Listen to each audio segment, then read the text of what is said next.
औज़ु बिल्लाहि मिनश्शैतानिर्रजीम बिस्मिल्लाहिर्रहमानिर्रहीम। अस्सलामु अलैकुम टू एवरीवन। आज जो हमारा टॉपिक है वो है नॉन पैरामेट्रिक स्टैटिस्टिकल टेस्ट। वो टेस्ट जो हम नॉर्मली डिस्ट्रीब्यूटेड पॉपुलेशन पे अप्लाई नहीं करते, और जब आप नॉर्मली डिस्ट्रीब्यूटेड पॉपुलेशन के जो अजम्पशंस हैं वो मीट नहीं करते तो फिर आप नॉन पैरामेट्रिक टेस्ट पे जाते हैं। और इसमें जो बेसिक असम्पशन है नॉर्मल डिस्ट्रीब्यूटेड पॉपुलेशन के लिए यानी पैरामेट्रिक टेस्ट के लिए वो ये है कि आपका पॉपुलेशन जो है वो नॉर्मली डिस्ट्रीब्यूटेड हो।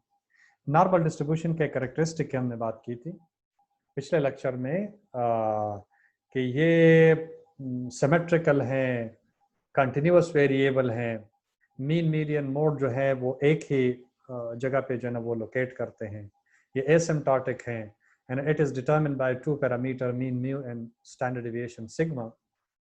ये कुछ कैरेक्टरिस्टिक हैं जो नॉर्मल डिस्ट्रीब्यूशन के। लेकिन जो बेसिक अजम्पशन हमारा होता है जब हम स्टैटिस्टिकल टेस्ट अप्लाई करते हैं पैरामेट्रिक, वो ये है कि जिस पॉपुलेशन से आप सैंपल लेते हो वो नॉर्मली डिस्ट्रीब्यूटेड हो, यानी इनमें ये कैरेक्टरिस्टिक जो मैंने मेंशन किए वो होने चाहिए। अब पैरामेट्रिक टेस्ट के वो सारे हम कर चुके हैं, जिसमें जी टेस्ट है, वन सैंपल है, पेयर सैंपल है, इंडिपेंडेंट सैंपल टी टेस्ट है, अनोवा वन वे है, अनोवा टू वे है। All these test are parametric test. लेकिन ये जरूरी नहीं है कि जहां पर आप रिसर्च करते हैं तो आपका पॉपुलेशन ऑलवेज जो है ना वो नॉर्मली डिस्ट्रीब्यूटेड हो, ये पॉसिबल नहीं है। तो जब यानी नॉर्मली डिस्ट्रीब्यूटेड पॉपुलेशन आपका है नहीं तो फिर आपके पास ऑप्शन और कोई नहीं है, आपके पास ऑप्शन नहीं है कि आप नॉन पैरामेट्रिक टेस्ट जो है ना वो यूज करें। तो यहाँ हम बात करेंगे कि नॉन पैरामेट्रिक के जो एडवांटेजेस हैं वो क्या है। अब नॉन पैरामेट्रिक में कौन कौन से टेस्ट जो है ना वो शामिल हैं, तो इसमें ज्यादातर जो है ना वो एक तो जो डेटा आपको दिया जाता है रैंक टेस्ट है, रन टेस्ट है, इसमें स्पेयरमैन रो कोरिलेशन कोएफिशिएंट है, वो भी नॉन पैरामेट्रिक है। इसी तरह विल्कॉक्सन साइन रैंक टेस्ट जो है ये भी नॉन पैरामेट्रिक टेस्ट है। Mann Whitney U test non parametric test है। क्रस्कल-वेल्स टेस्ट जो है वो नॉन पैरामेट्रिक टेस्ट है। तो अगर हमारी पॉपुलेशन नॉर्मली डिस्ट्रीब्यूटेड नहीं है और उस पे हम पैरामेट्रिक टेस्ट जो है वो अप्लाई नहीं कर सकते, फॉर एग्जांपल अगर हम मीन डिफरेंस मालूम करना चाहते हैं इंडिपेंडेंट पॉपुलेशन का और वो नॉर्मली डिस्ट्रीब्यूटेड है तो हम independent sample t test apply करते हैं। लेकिन अगर पॉपुलेशन दोनों जहां से हम सैंपल ले रहे हैं वो नॉर्मली डिस्ट्रीब्यूटेड नहीं है तो उसकी जगह फिर आप कौन सा वाला यूज करेंगे, आप मैनविटनी यू टेस्ट इस्तेमाल करेंगे, अप्लाई करेंगे। इसी तरह अगर mean difference across the three population independent population more than three independent population या कैटेगरीज जो आपका इंडिपेंडेंट वेरिएबल होता है उसके अक्रॉस अगर आप मीन डिफरेंस मालूम करना चाहते हैं क्या इनमें मीन डिफरेंस जब वो एग्जिस्ट करता है कि नहीं करता, तो उसके लिए हम अनोवा अप्लाई करते हैं और पोस्ट हाक टेस्ट पर अप्लाई करते हैं। इस पे जो कि टुके HSD और LSD हैं वो हमें ये बताते हैं कि कौन सा मीन कौन से डिफरेंट है। तो अगर पॉपुलेशन नॉर्मली डिस्ट्रीब्यूटेड नहीं है जैसे आपने सैंपल लिए हैं तो उसकी जगह फिर आप क्रस्कल-वेल्स टेस्ट इस्तेमाल करेंगे जिसमें ये जो अजम्पशन है कि the population should be normally distributed, वो अजम्पशन आपका जो है ना वो फ्री ऑफ अजम्पशन होगा। उसमें ये अजम्पशन की जरूरत है, अजम्पशन यहाँ पर है जो शर्त है, शर्त यह है कि आपका पॉपुलेशन नॉर्मली डिस्ट्रीब्यूटेड हो। लेकिन जब नॉट नॉर्मली डिस्ट्रीब्यूटेड है तो वो अजम्पशन जो है ना वो खत्म हो जाता है, फ्री ऑफ अजम्पशन जो है ना वो हो जाता है, तो हम क्रस्कल-वेल्स टेस्ट यूज करते हैं। इसी तरह अगर पेयर सैंपल टी टेस्ट है, नॉर्मली डिस्ट्रीब्यूटेड हैं तो फिर आप pair sample t test apply करते हैं। अगर ये नॉर्मली डिस्ट्रीब्यूटेड नहीं है पॉपुलेशन आपका जहां से आपने सैंपल लिया है तो फिर आप विल्कॉक्सन साइन रैंक टेस्ट जो है ना वो अप्लाई करेंगे।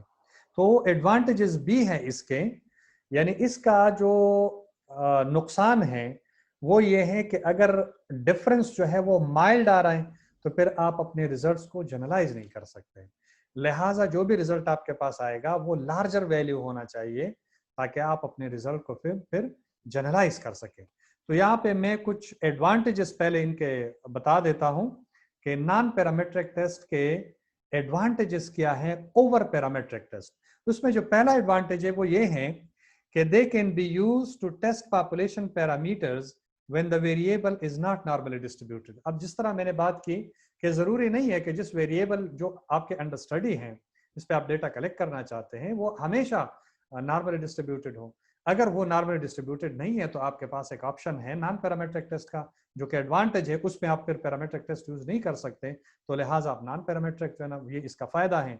दूसरा फायदा ये है कि they can be use when the data are nominal और ऑर्डिनल, और ये उस वक्त पे आप इस्तेमाल कर सकते हैं जब आपका डेटा नॉमिनल हो या ऑर्डिनल हो, फिर भी आप ये नॉन पैरामेट्रिक टेस्ट जो है वो यूज कर सकते हैं। They can be use to test hypothesis that do not involve population parameters. यहाँ पर पॉपुलेशन पैरामीटर क्या हमने बात की है ना, कि वेरिएंस हैं, आपके मीन्स हैं, स्टैंडर्ड डेविएशन है, नॉर्मली जो पॉपुलेशन है, नॉर्मली डिस्ट्रीब्यूटेड पॉपुलेशन है, तो ये फिर जो है ना, ये पैरामीटर्स इसमें इन्वॉल्व नहीं होंगे। अगर आप इसके जो फार्मूला हैं वो देखें, जैसे रैंक टेस्ट है, तो वो सिंपल हम क्या करते हैं, प्लस और माइनस का रेंज मीडियन मालूम करते हैं, इसको ऑर्डर करते हैं, प्लस और माइनस सिंबल पे जो है उसको हम डिसाइड कर लेते हैं, और फिर हम इसके अपने जो टेबल है इसमें वैल्यू देखते हैं, तो फिर ये जितने भी पैरामीटर्स हैं वो आपको जरूरत नहीं होती। ये एक एडवांटेज है। In some cases, the computation are easier than those for parametric counterparts। अब पैरामेट्रिक टेस्ट जब आप अप्लाई करते हैं तो उसके लिए कॉम्प्लिकेटेड फॉर्मूले हैं, वो आपने अप्लाई करना होगा और डेटा एक्सट्रैक्ट करना होगा, उसमें पुट करना होगा।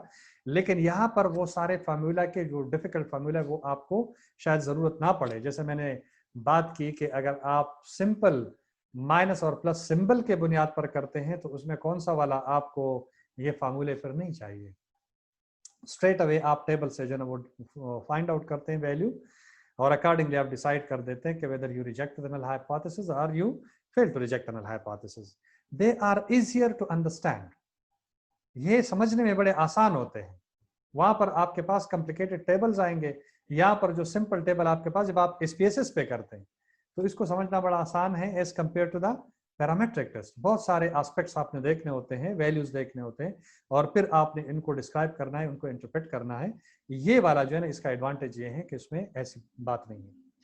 अब हर वो चीज जिसके एडवांटेजेस होते हैं उनके डिसएडवांटेजेस भी होते हैं, तो इनके डिसएडवांटेजेस भी हैं।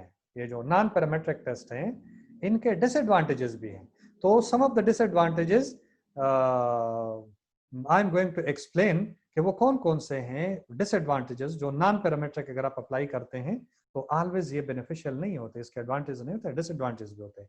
जो पहला डिसएडवांटेज है वो ये है कि they are less sensitive than their parametric counterpart when the assumption of the parametric methods are met, therefore larger differences are needed before the null hypothesis can be rejected। ये मैंने पहले भी कहा कि ये जो पैरामेट्रिक टेस्ट होते हैं वो ज्यादा सेंसिटिव इसलिए होते हैं कि छोटे से वैल्यू भी आ जाते हैं, क्रिटिकल वैल्यू पे अगर आप उसको आपके पास आ जाते हैं, मामूली सा जो आपका